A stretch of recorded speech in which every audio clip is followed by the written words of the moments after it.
오늘은 믿음 반 의심 반이라는 제목으로 함께 말씀을 나누도록 하겠습니다. 저는 아랍이 무엇인지도 잘 모르고 또 아랍어는 들어보지도 못했고 아무것도 알지 못하는 가운데 아랍이라는 특별한 하나님의 부르심에 그냥 예 주님 하고 우리 참 좋으신 주님의 부르심에 순순히 순종했습니다. 그런데 아랍어라는 이 녀석이 사실 아주 악랄한 녀석입니다. 하면 할수록 저의 믿음을 흔들리게 했습니다.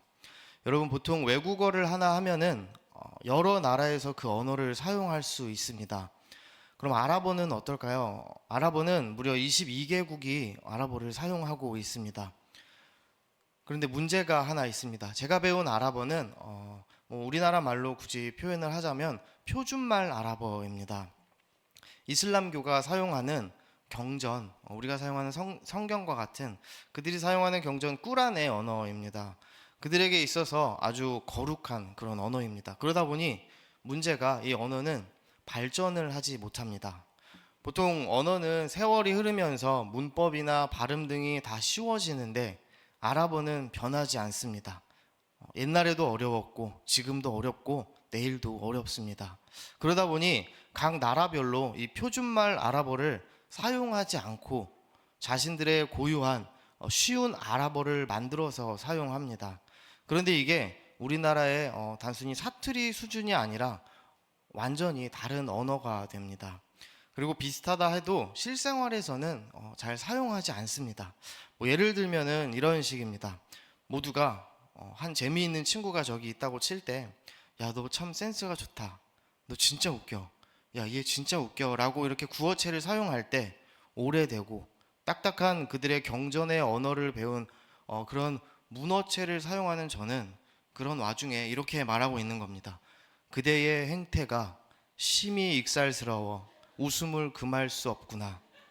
이렇게 얘기를 하다 보면 많은 아랍인들은 알아듣지 못하고 비웃고 재미있게 넘어가는 그런 경우가 많았습니다. 결국 선교를 하려면 정해진 나라에 다시 가서 그 나라 사람들이 사용하는 현지의 언어를 다시 배워야 합니다. 그래서 아랍어는 사실 해도 끝이 없는 언어입니다. 그리고 하나님께서 제가 아랍 지역에만 억지로라도 가게 되면 하나님은 또 억지로 저를 한국으로 돌려보내셨습니다. 하라고 해서 말씀대로 하고 갔더니 못하게 하신 우리 하나님, 이해도 안 되고 저는 점점 지쳐갔습니다. 요즘은 내가 아랍어를 했었나 할 만큼 아랍어를 잊고 살아갑니다. 그러다 보니까 제 믿음이 점점 흔들리기 시작합니다. 나이도 많고 아이도 있고 아랍어는 점점 잊혀져 가고, 그러면서 주님이 주신 이 아랍이라는 부르심의 길을 걸어가고 있는 제 마음 한편에는 물론 감사와 소망이 가득합니다. 그러나 그와 동시에 불안과 실망, 그리고 무엇보다도 의심이 가득 차게 됩니다. 저의 믿음은 어느새 모순덩어리가 되어갑니다. 주님, 저는 주님의 부르심을 믿습니다라고 하는데, 그런데 주님, 저는 못 믿겠어요. 도와주세요라고 합니다. 이게 요즘 제 사명을 생각할 때마다 제 마음속에 밀려오는 고백입니다. 믿고 싶고 또 믿는다고 말하지만 제 믿음의 한계를 요즘 절절히 느끼면서 혼란스럽게 살아가고 있습니다. 오늘 본문을 보시면 이렇게 저처럼 믿음 반 또 의심 반 하는 한 남자가 등장합니다. 그 남자에게는 귀신 들린 한 아들이 있었고, 귀신이 아들을 사로잡을 때면 아이는 거품을 물고 땅에 넘어졌습니다. 귀신은 이 아들을 불과 물에 던져 죽이려고도 했습니다. 이렇게 아들은 점점 말라가고 또 생기를 잃어가고 있는 그런 상황이었습니다. 이때 이 아버지가 할 수 있는 것은 사실 아무것도 없었습니다. 여러분, 부모로서 얼마나 힘들었을까요? 그런데 이 아비가 소문을 하나 듣게 됩니다. 저기 예수님이라는 분이 계신데 그분은 귀신도 쫓아낸다더라. 죽은 자도 살리셨다더라. 아버지는 예수님을 그렇게 찾아갑니다. 그러나 예수님을 만나지 못하고 대신 예수님의 제자들을 만났습니다. 제자들도 사실 전에 귀신을 쫓아냈던 적이 있습니다. 그래서 아버지는 제자들에게 내 아들 좀 고쳐주시오 부탁합니다. 여러분들 어떻게 됐을까요? 우리 마가복음 9장 18절 하반절 말씀을 보시면 이렇게 기록합니다. 내가 선생님의 제자들에게 내쫓아달라 하였으나 그들이 능히 하지 못하더이다. 정말 민망하게도 제자들이 뭔가를 했지만 아무 일도 일어나지는 않았습니다. 실패였습니다. 제자들이 귀신을 쫓아내지 못한 것입니다. 제자들의 실패로 아버지는 아마 또 한 번 실망했고 또 더 무너졌을 것입니다. 예수님께서 이 혼란 속에서 안타까워하시며 이렇게 말씀하십니다. 본문 9장 19절입니다. 믿음이 없는 세대여, 내가 얼마나 너희와 함께 있으며 얼마나 너희에게 참으리요, 그를 내게로 데려오라 하시매. 여러분, 예수님께서는 지금 단순히 제자들 그리고 또 많이 모인 무리 그리고 이 아버지를 책망하시는 것이 아니라 그들에게 믿음을 더해 주시기 위해서 지금 부르시고 초대하고 계신 겁니다. 예수님의 말씀대로 이 아버지는 귀신 들린 아들을 예수님께 데리고 왔습니다. 이때 귀신이 예수님을 보고 아주 난리를 칩니다. 이로 하여금 심한 경련이 일어나게 하고 땅에 넘어뜨려 바닥에 나뒹굴게 합니다. 그 모습을 보신 예수님께서는 이 아비에게 물으십니다. 21절입니다. 예수께서 그 아버지에게 물으시되 언제부터 이렇게 되었느냐 하시니 이르되 어릴 때부터니이다. 여기서 이 아버지는 오늘 본문에서 아주 중요한 대답을 합니다. 22절 말씀입니다. 귀신이 그를 죽이려고 불과 물에 자주 던졌나이다. 그러나 무엇을 하실 수 있거든 우리를 불쌍히 여기사 도와주옵소서. 주님, 만일 당신이 할 수 있다면 우리를 불쌍히 여기시고 좀 도와주세요. 만약 할 수 있다면 제발 좀 도와주세요. 이 아버지의 말은 여러분, 희망을 담고 있는 동시에 의심이 섞인 고백입니다. 예수님이 누구인지는 알고 있습니다. 그런데 예수님을 믿지는 않습니다.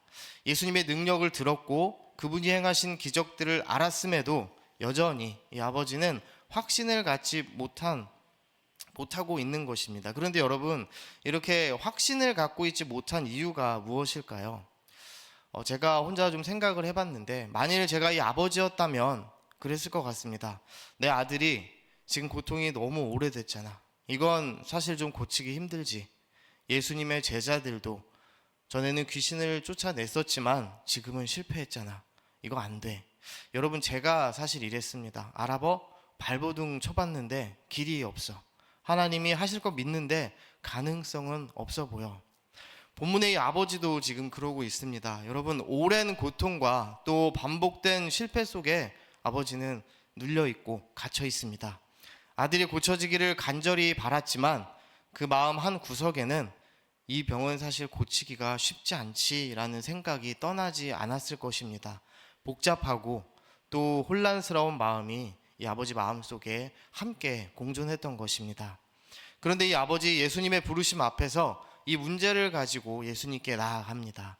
믿음이 부족하지만 그래도 나아갔습니다. 그리고 믿음 반 그리고 의심 반 하는 그 마음 가지고 예수님께 여쭙습니다. 주님, 무엇을 하실 수 있거든 우리를 불쌍히 여기사 도와주옵소서. 이때 예수님이 본문 23절에서 이렇게 대답하십니다. 예수께서 이르시되 할 수 있거든이 무슨 말이냐? 믿는 자에게 능히 하지 못할 일이 없느니라 하시니, 예수님께서는 지금 분명히 말씀하십니다. 문제는 나의 능력이 아니라 너의 믿음이다. 주님의 능력은 완전하고 사실 제한이 없습니다. 그런데 이 능력이 너의 믿음을 통해 나타나기를 원한다라는 예수님의 말씀이십니다. 이 말을 듣고 귀신 들린 아이의 아버지는 오늘 아주 이상하고 또 앞뒤가 맞지 않는 그런 대답을 하게 됩니다. 24절을 우리가 함께 읽도록 하겠습니다. 곧 그 아이의 아버지가 소리를 질러 이르되 내가 믿나이다. 나의 믿음 없는 것을 도와주소서. 아버지가 고백합니다. 주여, 내가 믿나이다. 그런데 나의 믿음 없는 것을 도와주세요. 아버지의 대답이 좀 이상합니다. 아버지가 지금 두 가지를 이야기합니다. 하나는 주님, 내가 믿습니다. 또 하나는 주님, 내가 믿음 없으니 나를 도와주세요. 여러분, 이 말은 결국 나 지금 못 믿고 있다는 말입니다. 주님 믿습니다. 그런데 주님 못 믿겠습니다. 분명히 믿는다 하면서 믿음이 없다고 지금 예수님께 도와달라고 간구합니다. 예수님은 전에도 이런 자들을 고치신 적이 있으니까 예수님은 고칠 수 있겠지, 믿어야지. 그런데 이게 말이 되나? 그동안 아무도 고치지 못했었고 제자들도 해결 못했잖아. 아버지는 여러분 사실 못 믿겠는 겁니다. 눈앞에서 이미 이 귀신 들린 아들은 땅에서 이리저리 구르면서 고통받고 있는 모습 보니까 예수님의 말씀 믿기 어려운 것입니다. 믿습니다 라고 말은 하지만 정작 눈앞의 현실은 도무지 믿음을 허락하지 않습니다. 말씀을 들으며 예수님과 함께 있지만 그의 마음속에는 여전히 불신앙이 자리 잡고 있는 것입니다. 그런데 여러분, 이 모습 혹시 오늘 우리의 모습은 아닐까요? 믿는다고 고백하고, 믿는다고 찬양하고, 믿는다고 기도하고 또 예배드립니다. 그런데 내가 기대한 대로, 그리고 내가 계산한 대로 상황이 흘러가지 않으면 우리는 곧 불안해지고 흔들리고 믿음이 무너집니다. 물론 믿기는 합니다. 그런데 정작 믿음보다는 우리 마음속에 의심이 더 커지는 것입니다. 하나님의 전능하심보다는 내가 배운 세상의 한계가 더 익숙합니다. 예수님보다 세상의 가능성과 또 확률에 더 반응하고, 기도하면서도 마음속 깊은 곳에서는 그래도 그건 말이 안 되지, 그럴 리 없지라고 말합니다. 이렇게 믿음과 또 의심 사이를 오가는 우리, 이 모습이 바로 믿습니다, 나의 믿음 없음을 도와주소서 고백했던 이 아버지의 모습은 아닐까 생각합니다. 이렇게 믿음 반 의심 반의 신앙을 가진 우리의 모습을 여러분 아주 잘 보여주는 본문이 하나 더 있습니다. 사도행전 12장인데 베드로가 사도행전 12장에서 박해를 받아 옥에 갇혔을 때의 이야기입니다. 그때의 상황은 베드로가 이미 죽은 목숨이나 다름없는 위기였습니다. 얼마 전에 야고보가 잡혀서 처형당했습니다. 베드로 역시 곧 죽임을 당할 것이 분명해 보였습니다. 초대교회에서 정말 중요한 인물인 이 야고보가 죽었고 또 이제 베드로마저 죽음 직전에 놓인 그런 상황이었습니다. 이때 그렇다면 믿음의 사람들은 무엇을 하고 있었을까요? 사도행전 12장 5절 말씀을 보시면, 이에 베드로는 옥에 갇혔고 교회는 그를 위하여, 베드로를 위하여 간절히 하나님께 기도하더라. 그들은 간절히 기도했습니다. 당연히 베드로 살려달라고, 이 교회를 지켜달라고 기도했을 거예요. 근데 베드로는 이렇게 죽을 게 뻔했지만 현실이, 그리고 상황이 그런데도 불구하고 그들은 계속 기도를 했습니다. 아마 그들의 기도는 정말 아주 간절하지 않았을까 생각합니다. 그리고 결국 하나님께서는 이 베드로가 갇힌 옥문을 여시고 베드로를 구해내셨습니다. 그렇게 풀려난 베드로는 기도하고 있는 사람들이 있는 곳으로 찾아갔습니다. 그리고 문을 두드립니다. 그때 로데라 하는 한 여자아이가 그 소리를 듣고 나갑니다. 우리 그때 상황을 우리 말씀으로 한번 읽어보면 좋을 것 같습니다. 사도행전 12장 13절에서 15절 말씀인데 우리 함께 읽도록 하겠습니다. 베드로가 대문을 두드린데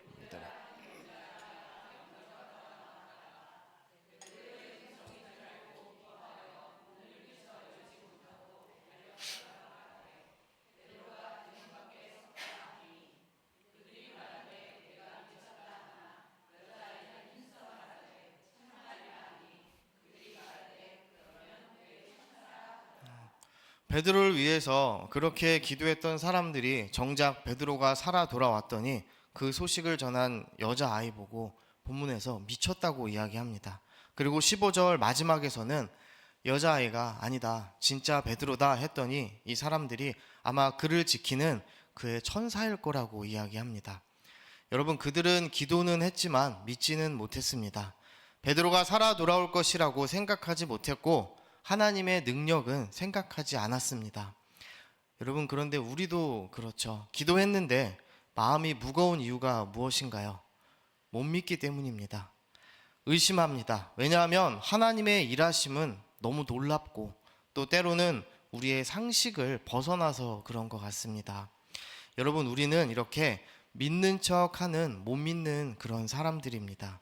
오늘 본문의 이 아버지도 그랬습니다. 그런데 예수님께서는 이 아버지의 기도를 들어주십니다. 예수님을 의심했고 못 믿었는데, 그러면 기도를 안 들어주셔야 하는데 우리 예수님은 이 아들을 고쳐주셨습니다. 여러분, 왜 그랬을까요? 이 아버지에게는 오늘 우리와 다른 한 가지가 있었습니다. 여러분, 우리는 바리새인처럼 믿는 척 하지만 이 아버지는 예수님 앞에서 믿는 척 하지 않고 정직했습니다. 주님, 믿음이 없는 나를 좀 도와주세요. 내 자식을 보니까, 현실을 보니까 믿기가 너무 어렵습니다. 주님은 이 고백을 기쁘게 받아주셨습니다. 또한 이 아버지는 의심했지만 그래도 예수님 곁에 머물러 있었습니다. 그리고 그냥 머무는 것이 아니라 주님께 부르짖습니다. 나 믿음 없는 거, 나 의심하는 거, 이것까지도 주님 도와달라고 주님께 부르짖었습니다. 이 믿음이 내 힘으로는 가질 수가 없으니 그것도 주님이 도와주셔야 합니다. 이렇게 부르짖은 것입니다. 여러분, 그런데 사실 이 아버지는 고침을 받을 만큼 대단한 그런 믿음을 가진 사람은 아니었습니다. 그러나 예수님을 붙들었습니다. 자기 믿음 없음마저 주님 앞에 내려놓고 도와달라고 간절히 매달렸습니다. 자칭 믿는 척, 또 자칭 신앙 좋은 척 하는 사람들은 아마 이랬을 거예요. 저 사람 믿는다고 하더니 결국 못 믿잖아. 믿음이 없네. 저러다가 고침도 못 받겠네. 그들은 그의 부족한 점을 바라보았을 것이고 비판했을 것입니다. 그러나 예수님은 조금 다르게 봤습니다. 예수님은 믿음이 부족하고 연약한 이 아버지의 간절함과 또 그 정직한 고백을 보셨습니다. 여러분, 그런데 한번 생각해 보시면 좋겠습니다. 이 아버지 분명 믿음도 없었는데 어떻게 예수님께 고쳐달라고 이렇게 머무르고 매달릴 수 있었을까요? 정말 못 믿었다면 제자들이 실패했을 때 그냥 떠날 수도 있지 않았을까요? 그런데 그는 끝까지 예수님께 매달렸습니다. 왜 그랬을까요? 마가복음 본문에는 그 이유가 자세히 나오지는 않지만 우리는 마태복음에서 그 힌트를 찾아볼 수 있습니다. 마태복음 17장에서도 이 똑같은 이야기를 기록하고 있는데 여기서 이 아버지는 예수님께 이렇게 외칩니다. 주여, 내 아들을 불쌍히 여기소서. 이 아버지가 지금 예수님을 주여라고 부르고 있습니다. 여기서 주여라는 단어는 원어로 퀴리에라는 단어입니다. 이 단어는 종이 주인에게 하는 호칭을 말합니다. 이 아버지의 고백은 여러분 결국 예수님이 자신의 주인이시라는 고백이었습니다. 예수님께서 자신의 인생을 다스리시는 분, 모든 것을 주관하시는 분이심을 인정한 것입니다. 주님, 제게는 믿음이 없습니다. 의심도 가득합니다. 하지만 그럼에도 불구하고 여전히 당신은 제 삶의 주인이십니다. 내 인생의 주인이신 주님, 제 믿음은 부족하고 온전치 않지만 그래도 저는 당신이 나의 주인이심을 고백합니다라는 이 아버지의 고백이었습니다. 이것이 바로 오늘 본문에 등장하는 여러분 아버지의 마음입니다. 믿음이 완전해서가 아니라 믿음 없음을 인정하면서 주님께 매달린 정직한 기도였습니다. 여러분, 기도하다 보면 의심이 들고 또 결국 포기하고 싶어질 때가 우리에게 찾아옵니다. 믿고는 싶은데 도무지 믿어지지 않을 때가 있습니다. 내 문제가 너무 커 보일 때, 또 사람의 눈으로 보기에는 가능성이 없어 보일 때, 그리고 그 문제가 너무 오래되었을 때, 그럴 때 우리는 너무 힘들고 절망스러워서 믿음이 흔들립니다. 정말로 말씀대로 믿어보려고 하고 예수님께 기도하면서 모든 것을 맡기고 싶은데 어느 순간 다시 의심이 찾아오고 믿음은 또 흔들리게 됩니다. 사랑하는 성도 여러분, 우리는 예수님의 십자가로 의롭다 하심을 받은 믿음의 사람들입니다. 그렇기 때문에 오늘 본문의 아버지처럼 우리가 해야 될 일은 주님이라고 부르짖으면서 주 앞에 머물러 있어야 합니다. 주님이 우리를 부르실 때, 오늘 이 예수님께서 아버지를 부르셨던 것처럼 주님이 우리를 부르실 때 내 안에 믿음 없음과 의심을 당연하게 여기시면 안 됩니다. 오히려 내 안에 믿음 없음을 직면하고 의심하는 나를 쳐서 복종시키면서 억지로라도 우리는 주님 앞에 엎드려야 합니다. 그리고 이렇게 부르짖어야 합니다. 주님, 나를 도와주시옵소서. 그때 우리의 주님은 연약하고 또 의심 가득한 우리의 믿음을 통해서도 분명히 역사해 주십니다. 왜냐하면은 주님께서는 우리의 약함을 다 아시고 그 모든 것을 긍휼히 여겨주시기 때문입니다. 여러분, 우리는 그저 우리의 주인이신 주님의 이름을 부르며 계속해서 기도하는 사람들입니다. 주님은 우리의 믿음이 부족할 때에도 그 믿음 통해서도 일하시는 분이십니다. 여러분, 우리가 오늘 말씀을 통해서 꼭 기억할 것이 하나 있습니다. 주님께서는 믿는 척, 신앙 좋은 척 했던 바리새인들과 서기관들과는 친구가 되지 않으셨습니다. 오히려 예수님의 사랑과 관심이 절실히 필요했던 사람들, 내가 죄인입니다, 주님 저 믿음 없습니다, 저는 부족한 자입니다 라고 외치며 기도했던 세리, 병자, 창기, 그리고 죄인들의 친구가 되어 주셨습니다. 여러분, 제가 작년에 잠깐 방황을 하면서 사역 못하겠다 하고 내려놓고 나무 장사를 했던 적이 있습니다. 충북 옥천에서 나무 장사를 좀 했었는데, 그때 제가 배운 게 하나 있습니다. 제가 어린 나무를 많이 사서 정말 많이 사서 땅에 심고 화분에 심어 놨습니다. 내가 심은 나무이다 보니까 정말 자식처럼 신경이 엄청 쓰이더라고요. 낮이고 밤이고 불꽃 같은 눈동자로 제가 지켰습니다. 그런데 어느 날 태풍은 아닌데 정말 태풍과 같은 바람이 며칠 분 적이 있었습니다. 그런데 이 어린 나무들이 그 바람에 다 엎어진 거예요. 난리가 났습니다. 눈물도 날 뻔했습니다.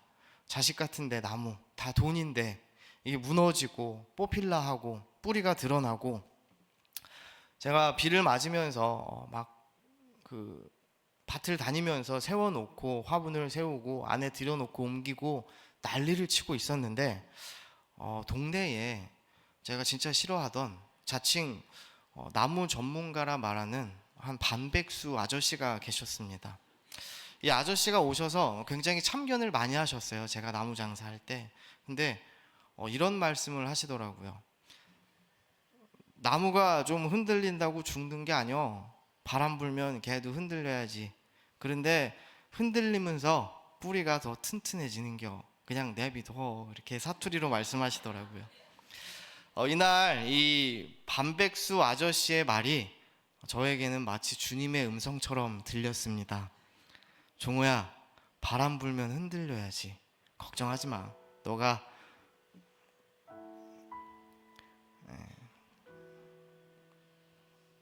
어린 나무처럼 바람에 약한 거 내가 다 안다. 여러분, 우리는 어린 나무처럼 자주 바람에 흔들립니다. 하지만 우리의 주인 되시는 주님은 우리의 약함을 다 아시고 또 그 흔들림을 통해서 우리가 더 튼튼해질 수 있도록 역사하십니다.